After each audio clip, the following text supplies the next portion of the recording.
At the BBQ, my family mocked my 15-year-old son's rejection letter while toasting my nephew's future. A month later, I found out they used my signature for their loan. I didn't argue, I reported it, walked away, and watched their perfect life fall apart while my kid thrived. Hey Reddit, my family always treated my brother's kid like royalty and mine like background noise. I kept quiet for years until I found out they'd been using my name for their lies. That's when I decided to stop being the nice one. But first, let me tell you how it all started. I'm Ryan Vance, 41, IT project manager at a logistics company. Single dad. My son Landon just turned 15 and spends most of his free time building stuff. Tiny models, robotics kits, whatever he can scrounge from thrift stores. My sister Melissa is the opposite type. She married a lawyer named Trevor Grant, and their son is Chase. They live in a big house outside town with a 3-car garage and a backyard kitchen that looks like something from a TV ad. Mom and Dad, Diane and Gerald, dote on her family. They call them go-getters. I'm the quiet one who fixes things when they break. The day of Chase's 16th birthday, my son Landon asked if we could go. I said sure. I wasn't going to let them say later that I'd kept him away. We pulled up in my 10-year-old SUV, the one with a dent on the back door. Melissa's driveway looked like a small dealership. Rows of cars, shiny stone patio, fake waterfall in the corner. A photographer with a ring light was already there, taking pictures of decorations. Inside, Diane and Gerald were glued to Chase, talking about how work ethic pays off and how he sets the bar. Chase was grinning like he owned the place. Melissa came over, all smiles. Ryan, you made it. Park okay? Her tone made it sound like she hadn't expected me to manage that on my own. We got through small talk and finger food. Everyone kept complimenting the new patio. I nodded when someone asked about work. Mostly I watched Landon. He was quiet but curious, taking everything in. He'd wrapped his own gift, a little 3D printed model of the old house our parents used to own. He'd spent 3 nights on it, said Grandma might like to see it again. Then came the big reveal. Gerald clinked his glass, called everyone outside. There was a sheet covering something in the driveway. We wanted to reward Chase for his dedication, he said. Diane pulled the sheet off and there it was, a brand new car. People cheered, phones came out. Chase shouted something about finally earning it. Landon froze. I just put a hand on his shoulder. Cameras flashed while Melissa hugged our parents. It's all about encouraging ambition, Diane said loud enough for everyone to hear. A few minutes later, Landon handed over his gift. Melissa smiled politely, set it down on the drinks table next to napkins, and went back to posing for photos. Nobody even opened the box. Landon didn't say anything. He just kept his hands in his pockets. Trevor wandered over, looked at my SUV, and laughed. Hey, maybe next year we'll start a GoFundMe for you, huh? The people near him chuckled. I didn't. I looked right at him until the laughter stopped. He mumbled something about checking on the grill and walked off. I was about to leave early when Diane called everyone back inside for one quick family matter. She said she was starting a family legacy trust to help the grandkids later in life. Nothing big, just paperwork, so everyone was included. There was a short form on the counter and a QR code for a small contribution. Everyone signed. I skimmed it, saw nothing weird, and transferred $250 from my phone. Diane smiled. I'll email everyone the document for records. I nodded, took a picture of the page with my name on it. Habit from work. Right after that, the photographer shouted for a family photo. Winners to the front! Diane laughed as she said it, but she meant it. Melissa and Chase stood center stage with the new car behind them. I ended up half cut off on the edge next to Landon. He forced a smile. I didn't bother. An hour later, we said polite goodbyes. Nobody mentioned Landon's gift. On the way to the car, I saw the little box still sitting by the drinks table, half hidden under paper plates. I grabbed it without saying anything. We drove home with the windows cracked. Landon scrolled through social media, seeing posts from the party. The captions all said stuff like hard work pays off and proud of our achiever.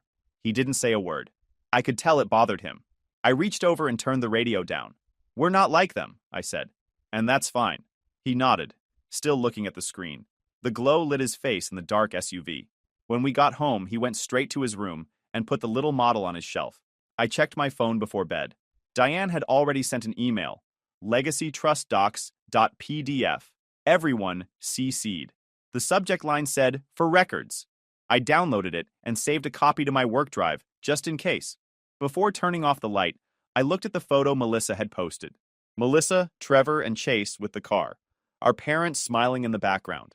Landon and I were cropped halfway out. I stared at it for a bit, then closed the app. I didn't come for them. I came so my kid could see fake up close and learn to stand without begging. A week later, Mom called and said they were having a small lunch for college planning. She made it sound like it was for both boys, so I said sure. I didn't want her saying later that I didn't care about Landon's future. We pulled into their driveway right at noon. Same routine. Melissa's SUV already parked in the good spot, her husband Trevor standing outside. Melissa started talking before we even sat down. So Chase's coach recommended a summer camp in Florida. It's all about leadership and performance. $6,000 for 3 weeks, but it's totally worth it. She smiled straight at our parents. They only take the best? Mom nodded proudly. That's wonderful. Maybe we can all chip in a little. Make it a family effort. She looked at me when she said it. I took a sip of water. I handle my house. You handle yours. The room went still. Gerald cleared his throat and said something about humility and family support, but I barely listened. I checked my watch just to make the point. Melissa shrugged. We'll figure it out. I just thought since we're all family. After that, the mood got stiff. Landon ate quietly. Chase bragged about how hard he'd been training. I didn't say much. When lunch ended, I stood to leave, but Mom stopped me. Ryan, before you go, could you look at our router?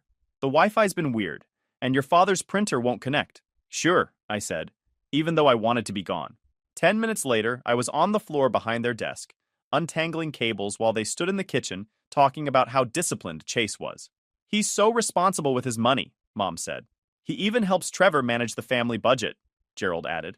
From the floor, I just tightened one of the cables and said, try it now. The printer blinked green. Oh, you're a lifesaver, Mom said. Yeah, I said, standing up. I know. We left soon after. In the car, Landon said, Grandma really likes Chase, huh? Yeah, I said. She always has. That night, I stopped by a diner where my friend Noah worked nights on his side business paperwork. I told him about the lunch. He laughed and said, You're training your kid to watch you carry them. You sure that's the lesson you want to teach? Not anymore, I said. He nodded. Then stop showing up every time they snap their fingers. You've got skills, man. Use them for something that's yours. That weekend, I cleared out the corner of the garage. Landon helped. We built a small workbench out of scrap plywood and an old shelf I'd had since college. I bought a used pegboard from a yard sale and hung our tools. Labeled everything with masking tape, screwdrivers, clamps, soldering kit. Landon liked the setup. Looks like a real workshop, he said. It is, I told him. You build here, not at school or your grandma's table. This is ours. He smiled a little. We spent the rest of the afternoon fixing an old speaker we'd found on Craigslist. It wasn't fancy, but it worked. By Monday, I'd already lined up 2 small install jobs through Noah, setting up conference room screens for a local insurance office and running cables for a small clinic. Nothing big, but it felt good. Friday night, Landon came home from school holding a printed email. Dad, check this out, he said. It was an announcement from the school's engineering club. Both he and Chase had qualified to apply for a summer mentorship program run by the state university. It was competitive, only a handful of students got picked each year. The paper said applicants needed a recommendation letter from a respected adult or professional. Mom called the next morning. Gerald says he'll write both letters, she said. It'll be so nice to have something coming from the same source. Right, I said. That's fine. I didn't argue. Yet. I hung up and looked at Landon. He was already back at his workbench, sketching ideas for something he wanted to build. I watched him measure out a piece of wood, steady and patient. He didn't ask for help. Didn't need to. A few weeks after that family lunch, Mom texted in the group chat saying, Gerald finished the recommendation letters for both boys. We'll handle the submissions together. She added 2 heart emojis and a smiley. Melissa replied within seconds. Perfect. Chase is so excited. I read it twice and put my phone down. Landon was at the kitchen table working on his essay for the same program, a state university mentorship thing for high school students who liked engineering and design. It was a solid opportunity. Hands-on workshops, college credit, good for resumes. He'd found the application himself, printed the packet, and started filling it out before I even mentioned it. He asked, You think I should talk about the bridge project from science fair or the model house? The bridge, I said. You built that from scratch. It shows how you think. He nodded and started typing again. The kid didn't overthink things, just did the work. A few days later, Melissa posted a photo of Chase holding a printed copy of his letter in the family group chat. The caption said, Dad really nailed Chase's leadership qualities. It's such a strong letter. There were 20 messages after that. Mostly clapping emojis and proud of you comments from cousins and aunts. Nobody asked about Landon's. I messaged Mom privately. Can you send me copies of both letters? I like keeping records for Landon's stuff. She replied, Oh, honey, no need. I'm handling submissions together. It's simpler that way. I started typing a response, then stopped. There was no point. I deleted the draft and put my phone away. That weekend, Landon printed his essay. He wanted me to check grammar before he submitted it. I read through it while he soldered something on his workbench. The essay was short, plain, and honest, about how building small things made him feel focused, about fixing broken toys at school for other kids. He ended it with, I like making things that actually work. I handed it back. It's good. You sure? He asked. Yeah, I said. It sounds like you. He smiled, small but proud. Over the next week, life stayed normal. I worked. He went to school. We tinkered in the garage at night. I noticed, though, that whenever the family chat popped up, it was always about Chase, how he was balancing so much, or already looking like a college student. Melissa sent updates like it was a newsletter. One night she posted a picture of him standing in front of his car, wearing his school jacket, captioned, Future engineer in the making. I didn't comment. Landon saw it and didn't say anything either. He just turned back to his project. The following week, Gerald called. He asked if I'd checked on Landon's essay submission yet. I said yes, it was done. He told me the university emailed confirmation that both applications had gone through. Good, I said. He paused, maybe waiting for me to thank him, then changed the subject to Chase's soccer stats. After that, I started feeling that same quiet heaviness I'd felt at the birthday party. The one where you know the game is already rigged, but you play anyway because walking away would just make them call you bitter. One night, I was paying bills at the kitchen table while Landon tested the small motor on a model drone he'd been building from spare parts. He looked serious, like it actually mattered if the thing hovered for more than 5 seconds. When it did, he grinned just a little. You got it to work, I said. Took all week, he said. But yeah, that moment, him proud, no audience, no trophies, was the whole reason I kept showing up to family things at all. Just to make sure they couldn't twist the story later, couldn't tell him I didn't care. The next morning, Mom sent a group text. Fingers crossed for both boys this week. Then Melissa replied, Chase's teacher said the letter was incredible. I have a good feeling. I muted the chat for the day. On Thursday, around lunchtime, Melissa texted again. He got in. Chase is going to the mentorship program. So proud of our hard-working young man. Pictures came right after. Chase holding the acceptance email on his phone. The new car behind him, smiling big. The family chat lit up instantly. Emojis, exclamation marks. He deserves it. So proud. And what an example for the next generation. I didn't reply. I just scrolled. Around 6 that evening, I came home from work and found Landon sitting at the kitchen table. He looked fine, just tired. His laptop screen showed an email that started with, Thank you for applying, he said. Guess I didn't get it. I read it over his shoulder. Rejection. Simple, polite, impersonal. You okay? I asked. He nodded. Yeah, I'll try again next year. He meant it too. He always did. I made dinner. We didn't talk much. He ate, went back to the garage, and kept tinkering. Later that night, when he was asleep, I opened the family chat again. Melissa was still posting, now about Chase's upcoming orientation and the gear they had to buy. Hard work really pays off, she wrote again. Mom replied, He's always been a leader. No one mentioned Landon's name. Not once. I stared at that chat for a while, then closed the app. The house was quiet except for the small hum of Landon's printer in the garage. I sat there at the table, the glow from my phone fading. I didn't message anyone, didn't call, didn't even type the words sitting in my head. I just saved the rejection email, marked it unread, and turned off my phone. They wanted to celebrate? Fine. I'd wait. I wasn't done yet. The invite came through the family chat a week after Landon's rejection email. BBQ at our place to celebrate Chase's acceptance. Melissa added fireworks emojis and a photo of her backyard with new patio furniture. Landon saw it on my phone while we were eating breakfast. You think we should go? He asked. I hesitated. You want to? He shrugged. Grandma will be there. Might as well. So we went. I told myself it was for him, not them. The Grants' backyard looked like a magazine spread. New outdoor kitchen, rented canopy, food trays lined up along the counter. There must have been 40 people there. Loud music, kids running around, everyone dressed like it was a press event. Melissa spotted us and waved big. You made it, she shouted like she was surprised. She handed me a plate before I could even put my drink down. Grab some food, then maybe you can help Trevor with the sound system. It's acting up. I nodded. Landon headed toward the drink cooler. Across the yard, Diane was standing next to Chase, showing him off to anyone who'd listen. He's always been a leader, she said. Focused, responsible, just like his father. Gerald nodded proudly.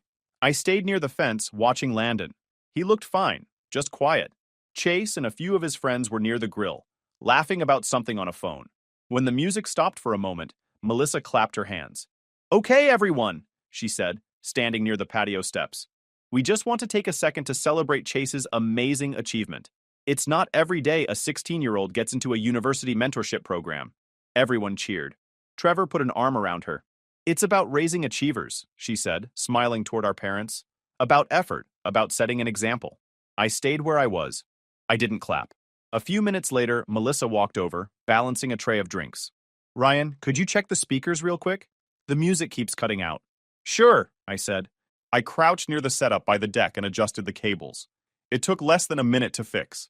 Melissa didn't notice. She was already talking to guests again. When I stood up, I saw Chase sitting at a table with his phone out. He laughed, showing the screen to a friend. The kid looked uncomfortable, but Chase kept scrolling. I walked closer. On the screen was a new post. Chase, holding his acceptance email, captioned, "You get what you work for." Some people just talk. Comments were already rolling in. A few classmates wrote things like, "Guess not everyone's leadership letter hit the same," and "Oof, awkward for your cousin." Landon was standing nearby, pretending not to see. I walked up to Chase. "Take it down." He blinked. "What?" "Delete the post," I said. Calm, even voice. He smirked. "It's just a joke." Trevor turned from the grill. "What's going on?" "Your son's being a jerk," I said. "He's taking the post down." Trevor wiped his hands. "Ryan, come on, they're teenagers." "Don't make a scene." I looked at him. Once. Chase's fingers hesitated over his screen, then hit delete. He put the phone down. Trevor started to say something else, but I didn't move. He stopped. The yard got quiet. Melissa glanced over, uneasy, then went back to her guests. I told Landon, "We're heading out."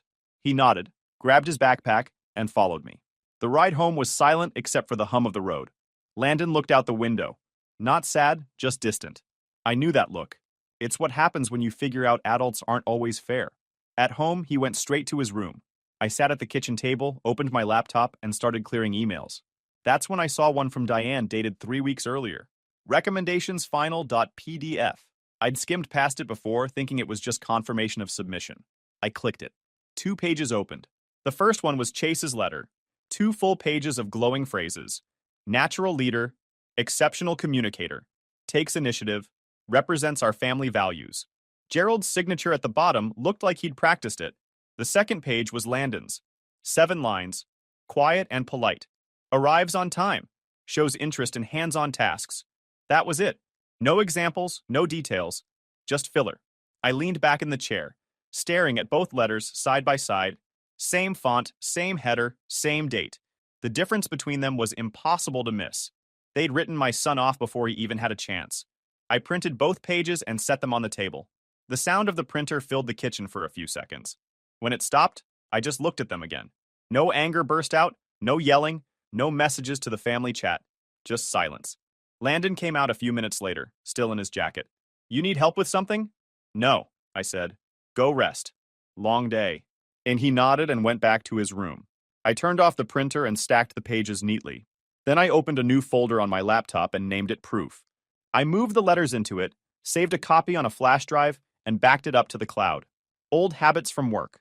When I was done, I closed the laptop and sat back. I wasn't planning revenge that night. I wasn't planning anything, really. I just started keeping receipts. A week after the barbecue, Mom showed up at my office unannounced. She had a manila folder tucked under her arm, and that same polite smile she used when she was about to ask for something. "Ryan, can you take a quick look at these papers? It's just the trust stuff again. Gerald said you'd know if it looks right." I took the folder. "What am I looking for?" "Oh, just make sure everything's consistent. We had to move a few things around. New account or something." That last line caught me. "New account?" She waved it off. "Bank said it's just for efficiency." I flipped through. It looked like the same old forms, but there was a new logo on the top of one page, a bank name I didn't recognize. The numbers looked bigger, cleaner. It wasn't the small credit union they'd used before. I asked if she had the digital copies. Oh, honey, I just printed what Gerald sent me. I nodded, kept my face neutral. I'll take a look tonight. She thanked me, left with a plate of cookies from the receptionist, and drove off in Dad's new car. When I got home, I scanned every page before returning the originals. Then I compared the headers to the original Legacy Trust file from the birthday party months ago. Different routing numbers. One document mentioned a secured asset line. I didn't touch it after that. I just labeled the folder Family Docs, Review, and saved it to a thumb drive. 2 nights later, I met Noah at the shop. We were updating our business vendor application to work with a new parts supplier. When he ran my info through the credit verification, he frowned at the screen. That's weird, he said. You've got a guarantor flag on a private secured loan. It looked like they'd pushed it through an e-signature broker using my signature on file image.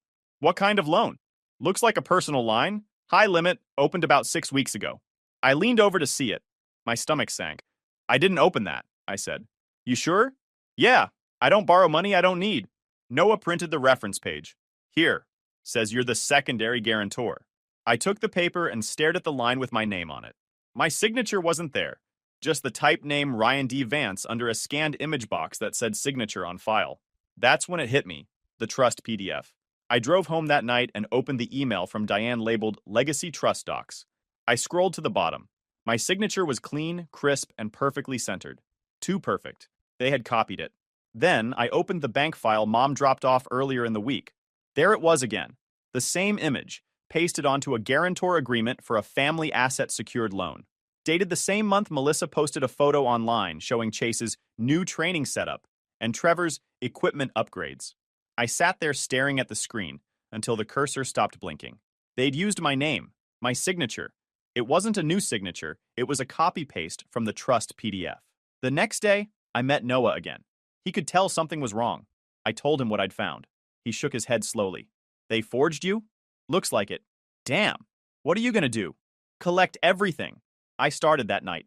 Pulled every email from Mom, every message with attachments, every bank contact. I exported them all into a clean folder and labeled each one. Then I built a timeline. Birthday party trust doc, follow-up messages, Chase's new gear posts, the secured loan record. I called the bank's fraud department the next morning, explained the situation in short sentences, sent them the documents. They told me an investigator would reach out within a week. I called a local lawyer next and set an appointment for the weekend. No rage, no confrontation, just process. Meanwhile, Landon kept working on his project in the garage. I didn't tell him any of this.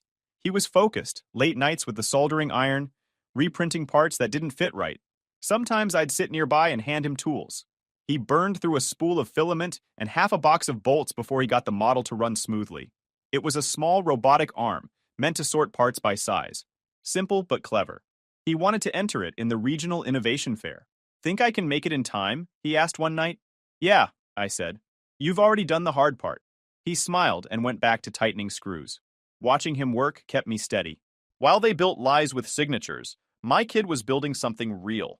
3 days later, Mom called again. Ryan, we're having a family dinner Sunday, just to clear the air. Everyone will be there. It's time to move forward. Sure, I said. She sounded relieved. Good. It'll be nice.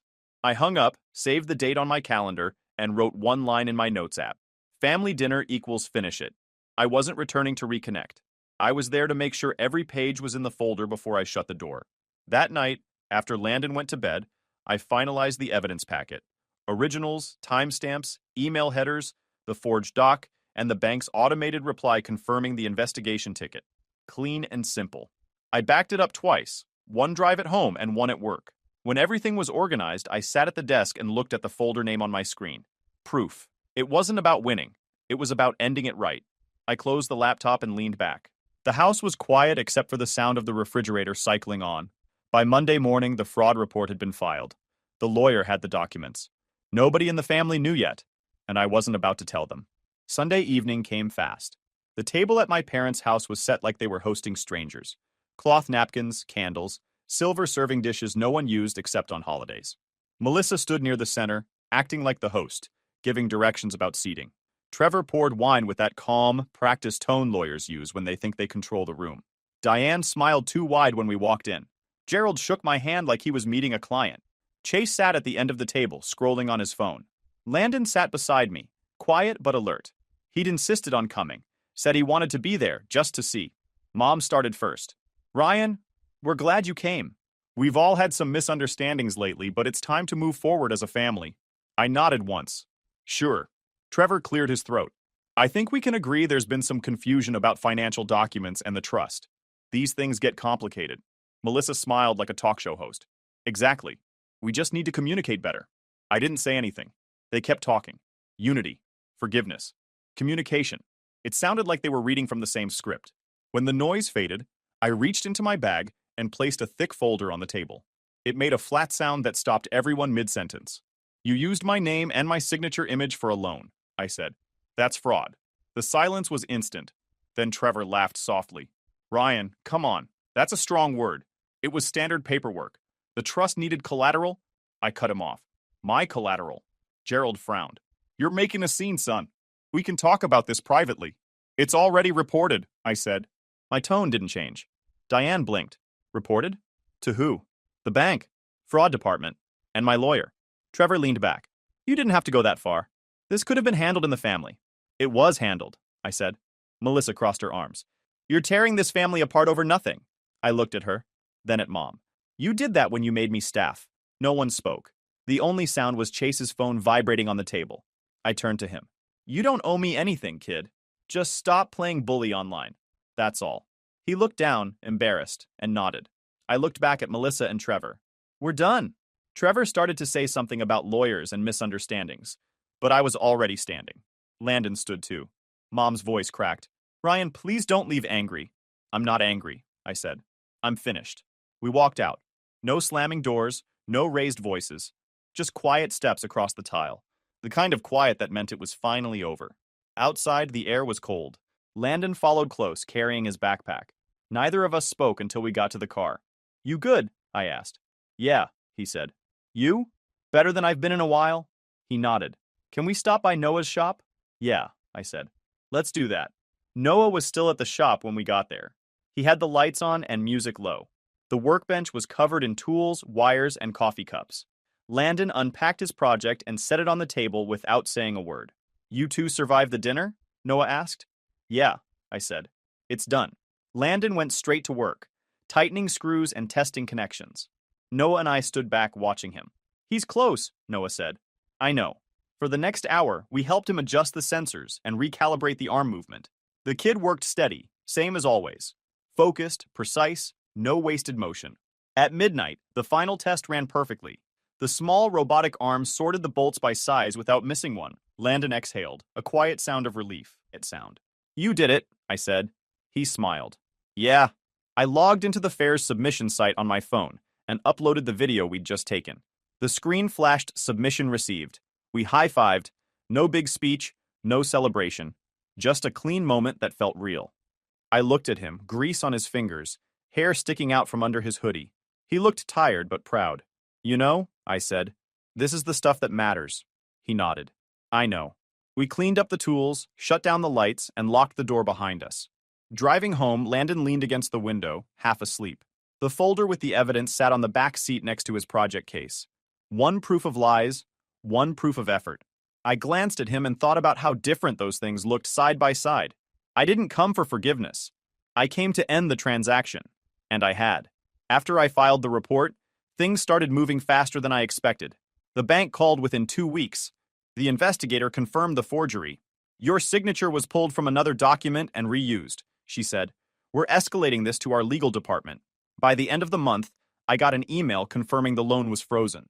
The guarantor file, the one with my name, was marked fraudulent. The investigator said I'd be cleared from liability within 30 days. A few days later, I heard from Trevor. He didn't try to reach me in person. He just left a voicemail. His voice wasn't calm or smug this time, just tired. Ryan, we need to talk. There's been complications with the loan. I don't know what you told them, but this could ruin us. I didn't call him back. Later that week, Trevor's firm posted a short statement online saying he had voluntarily stepped back during an internal ethics review. I knew what that meant. The private loan was tied to his business expenses. Once the bank flagged it, it was only a matter of time before his partners saw the paper trail. Mom tried to reach out next. She left a voicemail too, softer. Ryan, we're scared. The bank froze the account. Your father's confused. I don't understand how this got so serious. I didn't yell. I didn't answer. I just forwarded everything to my lawyer and went on with my day. A few weeks later, life started looking different. Melissa's social media turned quiet. Then the tone changed. No more photos of Chase's car or expensive dinners. Just gray quotes about lessons learned and family first. People noticed. The comments under her posts got shorter until they stopped completely. Chase deleted his accounts for a while. When he came back, it was just normal stuff. School photos, random memes. I didn't hold it against him. He was a kid in a house that taught the wrong things. While all that was happening, Landon and I focused on what mattered. The innovation fair came up quick. His project ran clean. No drama, no hiccups, just good, solid work. Judges stopped and asked questions. The professor from the state university studied it for a full 5 minutes, then said, "You built this alone?" Landon nodded. "With my dad." The professor smiled. "Keep doing that. You'll go far." And 2 weeks later, Landon got an email directly from that same professor offering him a place in the mentorship program, after a spot opened in the same summer cohort. Only this time, no letters, no middlemen, no gatekeepers. Just proof of ability. He showed me the email after dinner. "Guess they changed their minds," he said. I looked at him. "No, you changed it for them." A few days later, the local paper ran a short piece. Local Teens Engineering Project earns state recognition. It had a photo of Landon standing next to his project, grinning awkwardly. I was in the background, tightening a cable. The article talked about work ethic and practical design. No mention of family, no mention of anyone else's name, just his. That same week, an envelope showed up in the mail, from my parents. 3 pages handwritten. They admitted everything. The favoritism, the silence, the money, the forged document. They said they were ashamed, that they wanted to make it right. And I sat at the kitchen table and read it twice. Then I wrote one line back. "We're doing okay. If you want to be in our lives, show up respectful. No more paperwork. No more asks." I mailed it the next day. Business picked up. The word spread that Noah and I were reliable, efficient, and quiet. Schools, offices, even a hospital called for installs. We expanded into a bigger workspace. Landon helped on weekends, soldering wires or coding the simple stuff. One night Noah said, "You realize your kid's better at this than we are, right?" "Yeah," I said. "That's kind of the point." We started hosting small Saturday workshops. Kids came by to learn wiring, coding, soldering basics. Landon ran the sessions himself. He didn't say much, just taught. The parents always thanked me afterward, but I pointed to him. "That's his thing," I'd say. Watching him teach felt better than any win I'd had in years. By early spring, the fraud case wrapped. The bank sent me an official letter clearing my name. The loan was reversed, Trevor's account under review, and my credit restored. It felt final. Mom called once more after that. Her tone was calm, not begging, not angry. "We're trying to live simpler," she said. "We sold the big house. Your father's gardening again. Maybe we'll visit sometime." "Maybe," I said. "We'll see." And that was it. One Friday morning, I stood on the porch while Landon packed the old SUV for school. He'd cleaned it up, even installed a small phone holder he'd designed and 3D printed himself. On the dashboard sat that tiny model house, the one he'd made for Chase's birthday, the one everyone ignored. He caught me looking. "You kept it," I said. He smiled. "It's a reminder." He started the car. "You working today?" "Yeah. Noah wants to test the new setup at the office." He nodded, backed down the driveway, and gave a small wave before turning the corner. The road was quiet. The morning light hit the truck just right. I stood there for a long moment, thinking how simple things had finally become. No more pretending, no more chasing approval that never meant anything. We'd built something real, something that couldn't be taken or faked. We stopped trying to prove anything to them. We just kept building.